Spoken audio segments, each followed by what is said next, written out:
Kaleshwaram project lift irrigation కేసులో commission దూకుడు పెంచింది. ఇప్పటికే ఈ కేసులో ప్రధానంగా ఉన్న అందరినీ విచారించింది.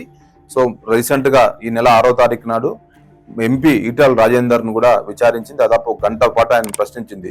సో ఈ రోజు అప్పటి నీటిపారుదల శాఖ మంత్రి హరీష్ రావును కూడా ఈ రోజు విచారిస్తా ఉంది. ఆయన కమిషన్ ముందు, పీసీ ఘోష్ కమిషన్ ముందు ఆయన హాజరయ్యారు. సో ఆయన దాదాపు గంట 2 గంటల పాటు ఆయన ప్రశ్నించే అవకాశం ఉంది. సో 6వ తారీఖు ఈటల రాజేందర్ అంటే అప్పుడు బీఆర్ఎస్ టైంలో మొదటి గవర్నమెంట్ లో ఆయన ఆర్థిక శాఖ మంత్రిగా ఉన్నారు. సో హరీష్ రావు నీటిపారుదల శాఖ మంత్రిగా ఉన్నారు. ముఖ్యమంత్రిలో కేసీఆర్ ఉన్నారు. సో ఈ నెల 11వ తారీఖు నాడు ముఖ్యమంత్రి కేసీఆర్ కూడా కమిషన్ ముందు విచారణ హాజరు కావాల్సింది. సో ఇప్పటికే ఎన్డీఎస్ఏ రిపోర్టు, కాగ్ రిపోర్ట్ లో సంచలన విషయాలు వచ్చాయి. సో అప్పట్లో ఈ ప్రాజెక్టు విషయంలో భాగస్వాములైన అప్పటి అధికారులు ఉన్నారో దాదాపు 50 మంది పైన కేసులు నమోదు చేయాలంటూ కూడా కాగ్ రిపోర్టు ఇచ్చింది. సో కాబట్టి అందుకు అనుగుణంగానే ఈ కమిషన్ ప్రభుత్వం నియమించింది. ఆ ప్రభుత్వము కమిషన్ విచారణ చేపడుతుంది. దాదాపు 50 మంది అధికారులను కూడా ఇప్పటికే నోటీసులు ఇచ్చి వారిని విచారణ చేపట్టింది. సో ప్రతి ఒక్కరూ కేవలం ప్రభుత్వం నిర్ణయం మేరకు, అప్పటి ఉన్న మంత్రుల నిర్ణయం మేరకే మేము ముందుకెళ్ళాం తప్ప మా సొంత నిర్ణయాలు లేవంటూ అధికారులు స్పష్టం చేశారు. సో ఇప్పటికీ ఈటల రాజేందర్ అయితే ఈ విషయంలో కేసీఆర్ తప్పులేదు, కేసీఆర్ ని వెనుకేసుకొచ్చే ప్రయత్నం చేశారు. అప్పటి కేబినెట్ నిర్ణయం మేరకే, అంటే ఏదైనా ఒక ప్రాజెక్టు కానీ ఒకటి ఏదైనా సంస్థను అనుమతి రావాలంటే కేబినెట్ పూర్తిగా అప్రూవల్ ఉండాలి.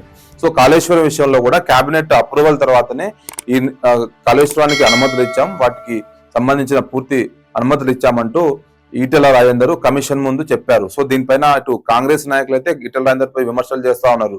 సో బీఆర్ఎస్ సంబంధించిన ఎంపీయా లేకపోతే ఈటల రాజేందర్ బీజేపీకి సంబంధించిన ఎంపీ. సో అప్పట్లో మంత్రిలో ఉన్న తుమ్మల నాగేశ్వరరావు కూడా ఈటల రాజేందర్ పై కౌంటర్ ఇచ్చారు. సో ఈటల రాజేందర్ అంతే అబద్ధాలు చెప్తున్నారు. సో అప్పుడు ఏదైతే కాళేశ్వరం విషయంలో ఎలాంటి కేబినెట్ అప్రూవల్ జరగలేదు, ఆయన కేసీఆర్ సొంత నిర్ణయం మేరకే జరిగింది. సో ఏదైతే సింధిల్లా గానీ, అన్నారం గానీ, సో మేడిగడ్డ, ఈ 3 ప్రాజెక్టుల విషయంలో సో కేసీఆర్ సొంత నిర్ణయం మేరకే అప్పుడు ప్రాజెక్టు నిర్మాణం జరిగింది తప్ప ఎక్కడ కేబినెట్ అప్రూవల్ జరగలేదు. కేవలం సబ్ కమిటీ ఏర్పాటు చేశారు. అది కూడా కాళేశ్వరం విషయంలో కాదు, కేవలం ఎక్కడెక్కడ ప్రాజెక్టులు పెండింగ్ లో ఉన్నాయి, ఎక్కడెక్కడ ప్రాజెక్టు డ్యామేజ్ లో ఉన్నాయి, సో ఎక్కడ ఇంకా అనుమతులు అవసరం ఉంది, వాటిపైన మాత్రమే సబ్ కమిటీ వేశారు. కానీ ఇది మేడిగడ్డ, సుందిల్లా విషయంలో మాత్రము ఎలాంటి కమిటీ వేయలేదు, కనీసం ఏదైతే కేబినెట్ అప్రూవల్ కూడా జరపలేదంటూ ఆయన నిన్న తుమ్మల నాగేశ్వరరావు చెప్పారు. సో ఇప్పుడు ఈరోజు హరీష్ రావు ఉదయం మీడియాతో మాట్లాడుతూ మొన్న ఆయన బీఆర్ఎస్ పార్టీ ఆఫీస్ లో కూడా పవర్ పాయింట్ ప్రెజెంటేషన్ ఇచ్చారు. సో ఈ కాళేశ్వరం ప్రాజెక్ట్ కట్టడం వల్ల ఎంత లాభం జరిగింది, ఫస్ట్ ఎంత ఎస్టిమేషన్ అనుకున్నాం, ఎంత అయింది. సో ఏ ప్రాజెక్ట్ అయినా ఎస్టిమేషన్ ఈ రోజు అనుకుంటే అది నెల రోజుల తర్వాత ఎస్టిమేషన్ మారిపోతుంది. సో కాళేశ్వరం విషయంలో కూడా మొదటగా 80,000 కోట్లు, 30,000 కోట్ల నుంచి 80,000 కోట్లు, 80 నుంచి 1,00,000 కోట్లు, 1,00,000 కోట్ల నుంచి 1,40,000 కోట్లు అయింది. సో ప్రతి సంవత్సరం దాని పెరుగుతూ పోతా ఉంటుంది దాని వ్యయం. సో అందులో భాగంగానే కాళేశ్వరం ప్రాజెక్టు విషయంలో కూడా వ్యయం పెరిగిందంటూ ఆయన స్టేట్మెంట్ ఇచ్చారు. సో కాళేశ్వరం ప్రాజెక్టు విషయంలో ఎలాంటి అవకతవకలు జరగలేదు. అవకతవకలు జరిగితే మేము తీసుకొచ్చిన డబ్బులు ఏదైతే బాండ్ల రూపంలో కేంద్రం నుంచి తీసుకొచ్చాం, ఎందుకు పర్మిషన్ ఇస్తారంటూ కూడా ఆయన నిన్న మొన్న పవర్ పాయింట్ ప్రెజెంటేషన్ లో ఆయన స్పష్టం చేశారు.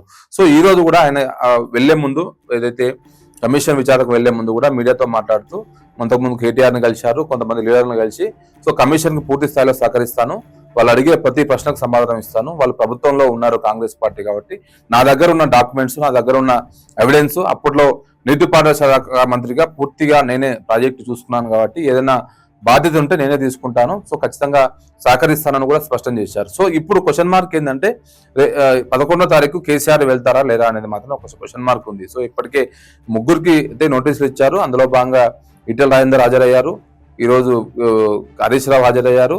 సో 11వ తారీఖు కేసీఆర్ హాజరవ్వాల్సి ఉంది. ఎందుకంటే ప్రతి ఆఫీసర్ కానీ, అప్పట్లో ఉన్న ఇరిగేషన్ అధికారులు కానీ ప్రధానంగా కేసీఆర్ మీద ఆరోపణలు చేస్తున్నారు. వాళ్ళు ముఖ్యమంత్రి ఆదేశాల మేరకు మేము పనిచేశాం, డిజైన్ల మార్పులు కానీ, ప్రాజెక్టు వ్యయం పెంచడం కానీ, ఇవన్నీ కేసీఆర్ డైరెక్షన్ లో జరిగాయంటూ ఆఫీసర్లు స్టేట్మెంట్ ఇచ్చారు.